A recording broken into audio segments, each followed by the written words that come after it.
We should be live now. Okay. Thank you, Paul. Welcome, everyone. Our last market seminar was so popular that Paul and I decided to give it another shot this morning. So like last week, I'll sort of give some anecdotal information, and then Paul will work with some numbers that we have via Compass. If there are any questions, you can put them on Facebook and we will gladly answer them. So I think, what we saw in the last week and what we continue to see is the market is pretty stable in Brooklyn. It depends on the property. We have an estate sale in Ditmas Park, a 2-family, which actually we had a bidding war on this week, which I was sort of surprised at. And the agreed upon price is over what I thought we would sell the house for. From our own team's property, we have a real fixer-upper in Fort Greene, and that's at a relatively low price point, and that's getting a ton of activity. Paul and Tom and our team have a really lovely 2-family in Bushwick, which we put up this week. Also a lot of interest. Our apartment at 100 Sterling Place, we just put on the markets, a lot of showings today. So I would describe the market as quite brisk. I think price points are pretty stable. It's not like, I don't think prices are going up very much, but there is a lot of activity, and it's been pretty interesting. We also put an apartment in contract in Sunset Park this week, Paul and Matt Kirby-Smith, so that was great. So I think it's interesting to see. I don't see any mass exodus from Brooklyn.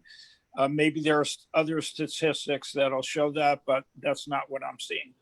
So I'll hand it over to Paul for some data, and then he and I will have a further discussion of what's going on in the lovely, wonderful borough of Brooklyn and real estate sales. Yes, awesome, cool. All right, so last week we used Market Watch to talk about what had happened in the last month compared to the month prior. We focused more on that. I thought that this week it might be interesting to look at what happened this week versus what happened last week. Let me switch over to share my screen. And I've got 5 slides here to talk about. One of them, the first one is going to be all Brooklyn. The second one is going to be the neighborhoods that our team mainly works in, which is a lot. North Brooklyn, Central Brooklyn, Northwest Brooklyn, and also the neighborhoods that are in the periphery of Prospect Park. And then also, let's see, what else do I got? Northwest Brooklyn specifically, North Brooklyn specifically, and also brownstones in the neighborhoods that we mainly cover. So let's start off with all Brooklyn. What you see here, and I want to focus on this side, and these first 2 columns is the last 7 days, this past week, versus the prior 7 days, which was presented last week. The numbers really to look at are the contracts out, and contracts signed versus new listings, and then also price reductions. So new listings, pretty stable, slightly fewer last week than the week before, but you never know, I could go up or down, but pretty close. Price reductions, similar, maybe a few more. Contract signed, similar. So I think the thing that I'm looking at here is that new listings are still outpacing contracts. That means that inventory is building up. That's across Brooklyn. Now in our neighborhoods that we cover, there were slightly fewer new listings, slightly fewer, more contracts signed, more price reductions. So you would think that does mean actually in our neighborhoods that there was a slight improvement in terms of the inventory. And And with more price reductions, I think you would hope that you should hopefully see more contracts signed in the coming weeks. So we'll have to look for that. And then in North Brooklyn, similar number of new listings, fewer price reductions, more contracts signed. So I guess you could see that as more activity in North Brooklyn, but still like new listings outpacing the things going off the market. In Northwest Brooklyn, so Northwest Brooklyn means Cobble Hill, Carroll Gardens, Brooklyn Heights, Fort Greene, Park Slope, Prospect Heights, Clinton Hill, Borum Hill. There's about the same number of new listings, maybe slightly less, a few more price reductions, but the same number of contracts signed this week than last week. So again, new listings are outpacing things getting eaten up by the market. And then in our neighborhoods, specifically for brownstones, again, similar number of new listings, similar number of price reductions as the week before, fewer contracts. There have been 4 in the prior week. Last week, only 1. Maybe there's granularity there too. So I mean, I guess we can see again next week. Maybe we should maybe we should continue to do these as we're in this dynamic market week to week and see what's going on. We don't want to lose the forest with the trees, but I think it's something to be taking note of. The only caveat to all of this is that it is kind of depending on agents putting this information into the system. So when I see 0 contracts out in the prior 7 days and 0 contracts out in the last week and 0 contracts out in the month before, that means people aren't putting in when they have a contract out, right? Because you can't get 4 contracts out of nothing. So I guess we'll have to see what happens with these contract signed numbers on the brownstones, because some people aren't apparently reporting when they actually have an accepted offer apparently on these ones. That's what. So I'm looking at this. My feeling is that we are going. I mean, yeah, there are places that are flying off the shelf, and it's interesting that you said, like for example, with Beverly, that we got more than we expected, because that echoes what we had heard before. That there is some degree of to which results here are unexpected from property to property, like places doing better than expected, other places not doing as well as expected. And I think that my prediction is that in a few weeks we head to a point where there is even more negotiability I feel like we're going to head into a period here, if inventory continues to outpace new contracts, where we have, like in 2019, a phase of price discovery where buyers feel like the prices on some of these places are too high, but they're maybe going to be unwilling to put in offers because they're just not sure what the price should be, and not wanting to overpay, maybe instead of putting in an offer, just waiting for something else that comes in at a price that they think makes more sense. I think that's a way that this could all go. What do you think, Scott? I think it's really hard to say. I think it really depends on, again, I think it's rather specific to the property. The other factor here that we didn't talk about today, but we talked about last week, is that interest rates are, incredibly low, just unbelievably low. So, I mean, assuming a buyer's working with an agent or buyers, they have a conversation with, they're obviously in touch with a mortgage broker or a bank, because many of our properties were not showing without the buyer showing a pre-approval letter. So they have to be in touch with a mortgage broker or a bank. And so I think these rates probably have a very positive effect on the market, where people might be willing to risk the price situation if they're, if you're getting a below 3% fix, the cost of money is so low that if we're talking, $25,000 on $1 million property, we're not talking any money.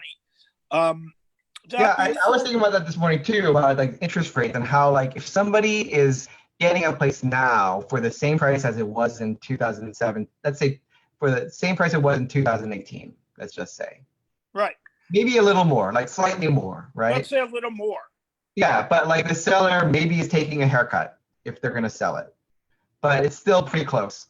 The interest, I mean, that buyer today might actually be paying less than what the seller, right, who bought it in 2018 is paying.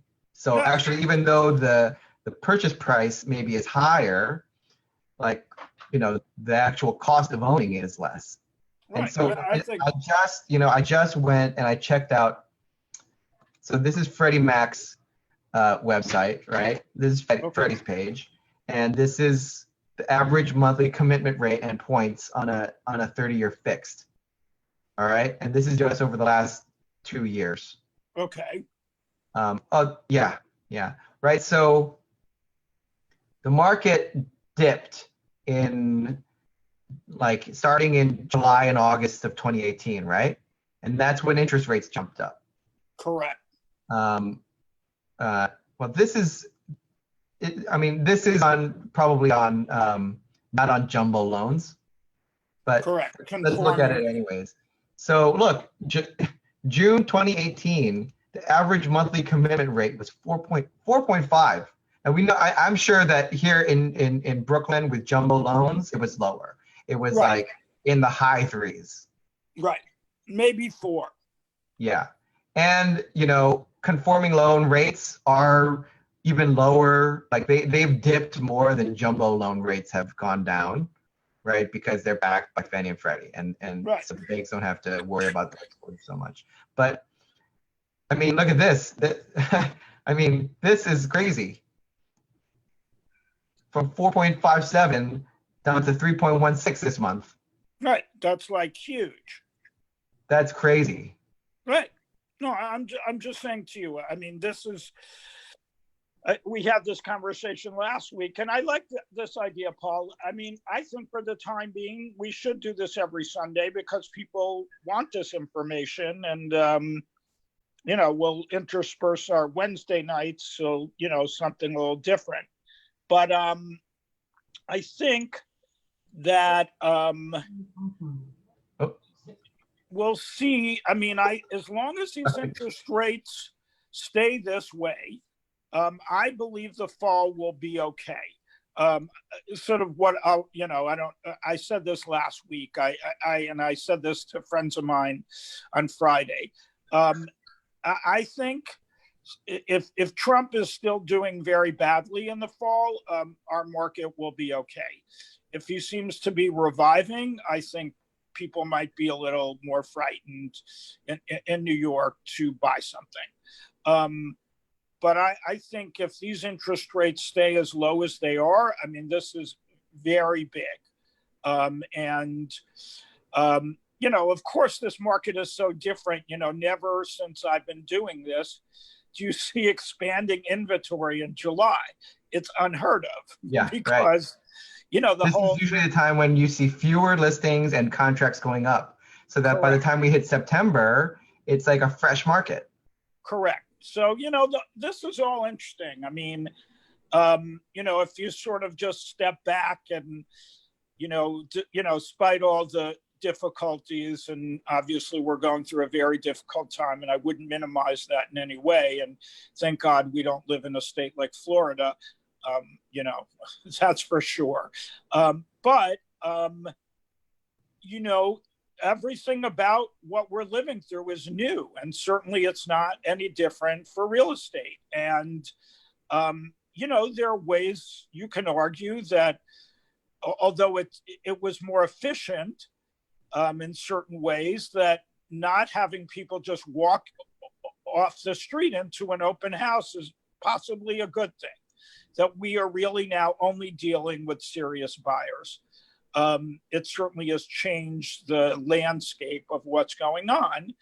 And, you're obviously not getting neighbors who just want to see what these people did to their apartment because they can't come in. So, but there are a lot of buyers right now. I mean, at least people toying with the idea. I mean, yes. I had one new person out of my network a day reach out to me this week about potentially buying. Right. There are a lot of people out there. We're seeing it by the emails we're getting on our properties, and they're very significant. So Grant asked a question. Who has a question? Grant asks, why does your market have so much inventory right now? Well, because people held off their properties during the shutdown that were clearly intending to sell. And some people, I mean, and there's a good chunk of people who have left. Let's be honest. Yeah, there are people that have left, or the other thing is there are also people who we have as buyers and sellers who are selling to buy a larger space or selling to buy something with outdoor space. That's a clear piece of the buyer pool, no question about it. Yeah, I mean, something that's actually limiting if we talked about who's people leaving and having a vacant home, not everybody's even selling right now. I mean, no, we have people that are renting. Tons of people that are renting. Well, because there is a lot. Things are not very clear. I would suggest now's a good time to sell, but we don't. Again, who, given if you have to sell, right? I wouldn't say if you want to be opportunistic, this is not necessarily the time to do it, unless maybe you got a big brownstone, because brownstones seem to be quite hot right now. Yes, I would definitely say this is a good time to sell a brownstone, no question about it.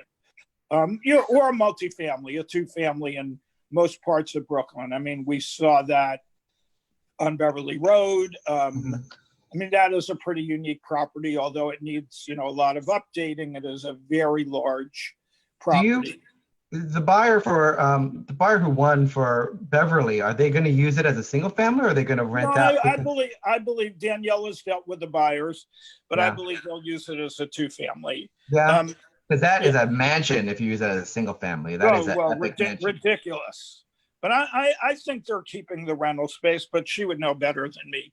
I don't know if she's probably not watching on Facebook because she has a crazy busy day.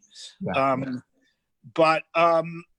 mean, I think, that a two-family with a nice outdoor space is a very desirable property to sell in this market.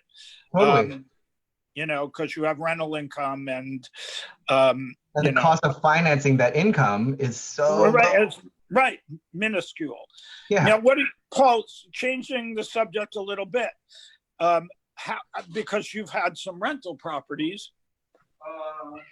Everything is okay. Your door not closed yet. Oh, I meant to close it. Okay, thank you. That was funny. What's the question about rentals? Yes. So, I mean, it seems like the rental market is pretty healthy as well. So, I mean, there's a lot of stuff. I think there's shadow inventory, because if you go on Facebook to any neighborhood group, you'll see a bunch of people trying to rent their places out. Yes. And from my friends, what they're hearing from their friends is that it's very hard for them to do that. Yes. On the other hand, our listings move. I mean, I don't think it's just us. I mean, I've got plenty of other agent friends who tell me their rentals are moving. It depends on the price. I mean, I do have some friends who told me they're having trouble moving their rentals. And then when I tell them about the ones that actually went, they're like, well, I think I'm overpriced. So obviously that's always gonna be a problem. Yes. Well, but I think that you just have a lot of people who are shuffling around. They want to get out of one place into another. So there's just movement right now from people shuffling places. Yeah, I mean, I'll give a shout out to among some of our favorite seller buyers, and that would be Karen Benjamin and Paul Bernstein, who Yes. turned a landlord on Park Slope Together, shouted our praises, and Deb never even, she showed the apartment once. It was on 7th Street in Park Slope. Never went on Street Easy, one showing, and the apartment is rented. I think that part about like people being serious, like if like Yes, we're only yes, showing to serious people right now, that helps, right? Like right, with the right, 16th Street place that I rented out, I showed it what, like 4 times after phase 2 started, right. and the people who rented it never, like, they sent their mother-in-law because they're moving from DC. So Right. I mean, I think the rent, I mean, it's all sort of interesting on some level because, again, the sort of narrative has been, oh, people are fleeing the city. And I did actually speak with Kim yesterday in Westport because we have a referral for her for a rental in Westport. And, their market is insane. I mean, these Connecticut towns, whether it's a second home or people moving up there, I mean, this was a market that was dormant where people were losing money selling their homes that they bought 10 years before until the shutdown. And now, all hell is broken loose. Obviously true in Westchester as well. Upstate, then you have the second home market, like in the Catskills, in the Hudson Valley, insane. One day a house is on the market, which we're obviously not, we're not seeing that in Brooklyn. But I still think, at least for Brooklyn, not that some people aren't leaving, the narrative of people fleeing the city is not very accurate. And, I actually think this outdoor dining thing should be permanent. Why, as someone that drives and often uses metered parking, I'll give up those spaces. I'll drive around 10 more minutes because I think this has been a big boon. And that the fact that the city has had these very strict regulations about outdoor dining, why? Well, who benefits from this? Why not? who does benefit from that?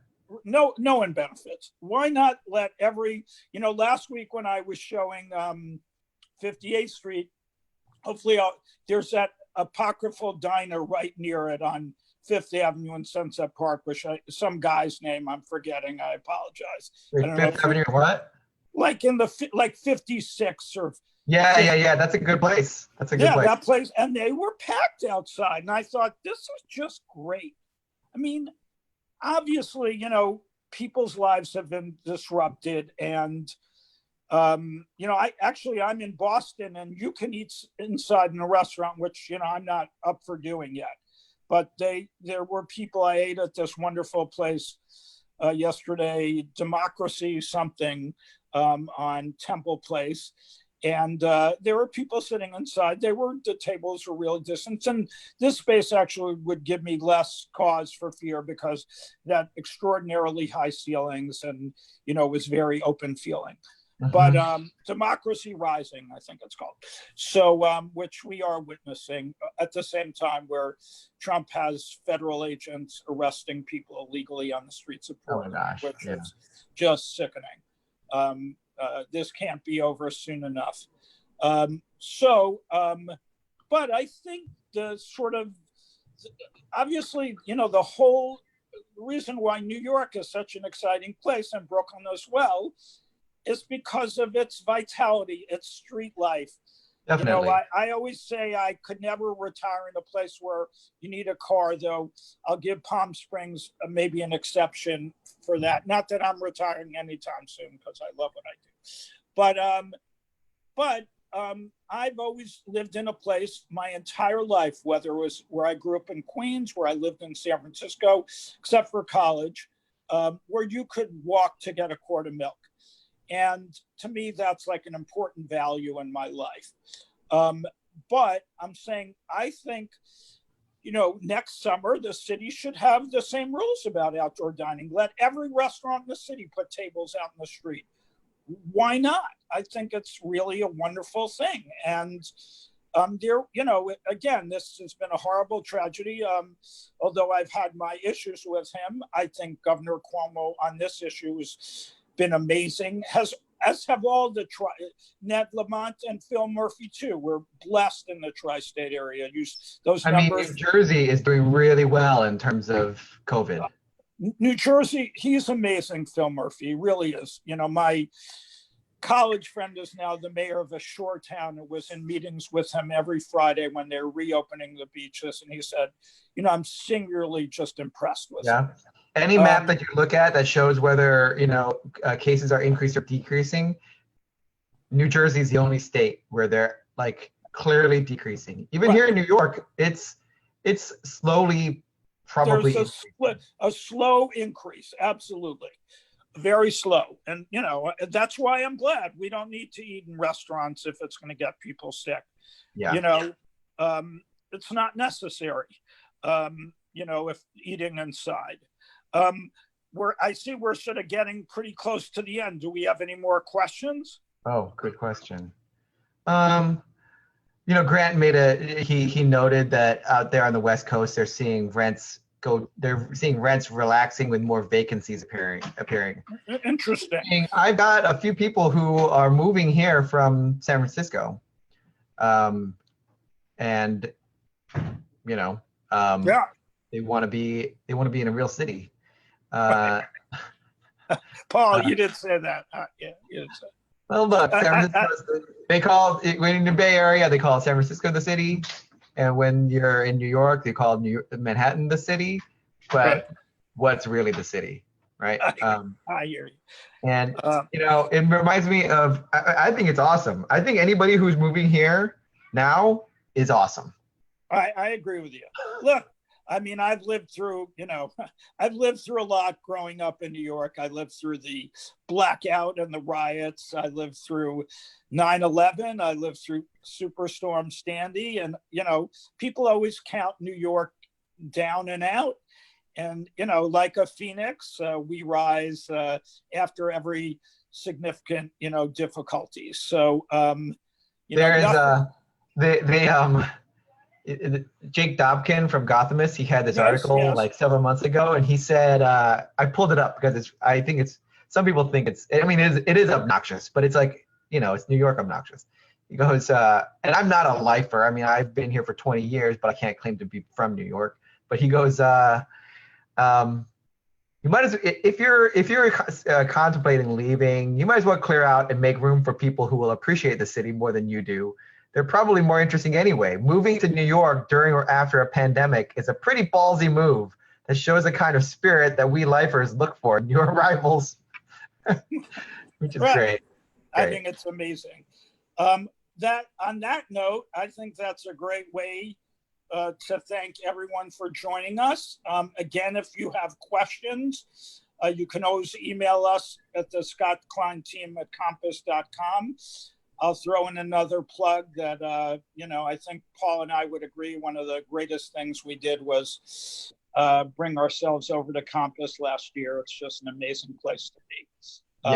And we're so grateful for the foresight and the sense of how we operate in the real estate market that is throughout the company. So everyone stay cool, have a great Sunday, and we'll see you Wednesday night.